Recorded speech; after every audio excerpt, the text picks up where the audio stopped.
Good morning, Lee. Fabulous. Busier than a one-armed bricklayer in Baghdad, but it's all go. Rightio, it's time for a peek inside, our weekly look at the real estate market on the Northwest Coast. We mentioned last week we wanted to kind of delve into the buyers and sellers market, so what would you like to cover today? I'd like to help people understand what the difference is. We're either in a seller's market or a buyer's market. And yes, there can be some transition, but it's all about supply and demand.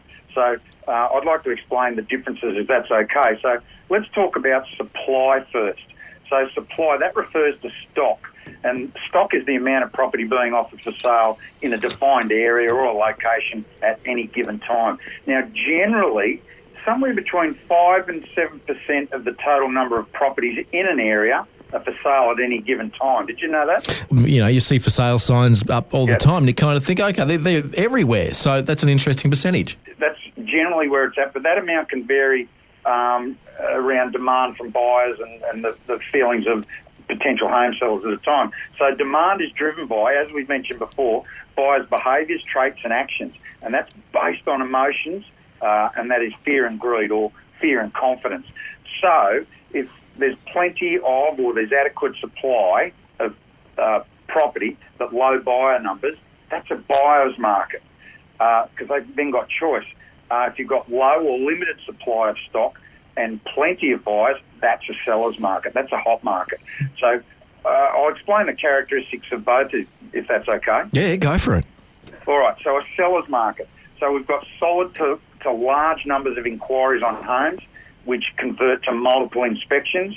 That can lead to multiple competing offers from buyers. A great indicator is there's a shorter number of days on market for a property. So if it goes to market on day 1, it might get a contract on day 7 or day 10 or day 14. So days on market's a great indicator. Multiple competing offers, as I mentioned. Less conditions on contracts. Properties are selling in excess of the price guides. There's a low contract crash rate. So very few contracts are falling over. And sadly, buyers can feel aggrieved because they might have missed out on a property. Yeah, know that feeling. That's generally a seller's or a hot market. Yeah. So it's sad, but when the competition's hot, you've got to get in there. You really do. So a buyer's market, there's limited inquiries and inspections. Sometimes all you can hear is the birds chirping. Buyers have to be dragged kicking and screaming to make offers. There's more moving parts on contracts. For example, subject to selling another property, or they have to wait for the next solar eclipse. Sellers, the next one is sellers having to adjust expectations on price to attract buyers. So, and another one is the opposite of what we said in a seller's market. In a buyer's market, sellers can start feeling aggrieved as days on market stretch out because the interest levels aren't quite up to their expectations. Yeah, right. Okay. What are we looking at in our market here? Well, at the moment, we appear to be transitioning to a buyer's market. Now, stock levels are relatively low on average.